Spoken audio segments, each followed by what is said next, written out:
మొట్టమొదటి నుంచి నేను చెప్తున్నది అంటే ఇన్నర్లు మార్చుకోండి. బయట ప్రపంచం మారిపోతుంది.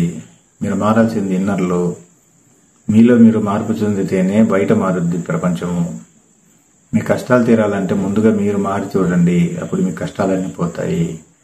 అందుకని ఏంటంటే విగ్రహాల యొక్క ప్రధాన ఉద్దేశం ఇదే. అక్కడ శక్తి ఉండదు.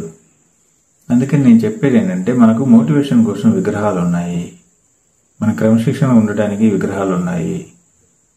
దాని యొక్క క్యారెక్టర్ ఉంటుంది. ఒక్కొక్క విగ్రహానికి ఒక క్యారెక్టర్ ఉంటుంది.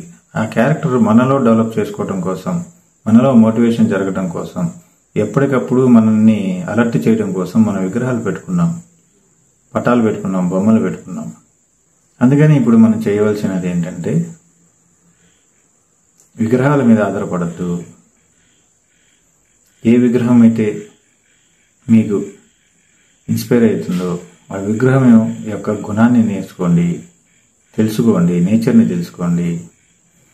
ఇప్పుడు సపోజ్ శివుడి గురించి తెలుసుకుందాం అనుకున్నాం. శివుడు వైరాగ్యంతో ఉంటాడు, ఆ గుణాన్ని నేర్చుకోవాలి. అప్పుడు విగ్రహంతో పని ఉండదు.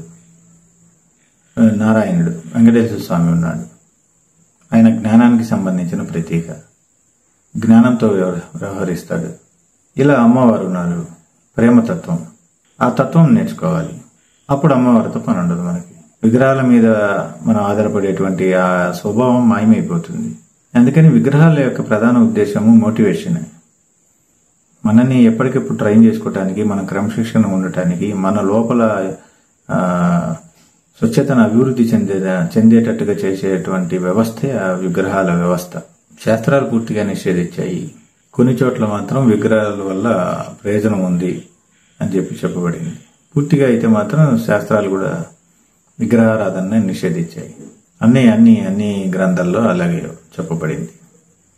బైబిల్, ఖురాను. మన అభివృద్ధి చెందాలి, సుఖంగా ఉండాలి, అంతే కదా. ఇంకా అటువంటిప్పుడు ఈ వ్యవస్థ వీటన్నిటిని క్రియేట్ చేసినటువంటి అత్యుత్తమైన దాన్ని పట్టుకుంటే అయిపోద్ది కదా. అందుకే ధ్యానం ఉంటే ఇవన్నీ ఏం అవసరం లేదు. ఇంకా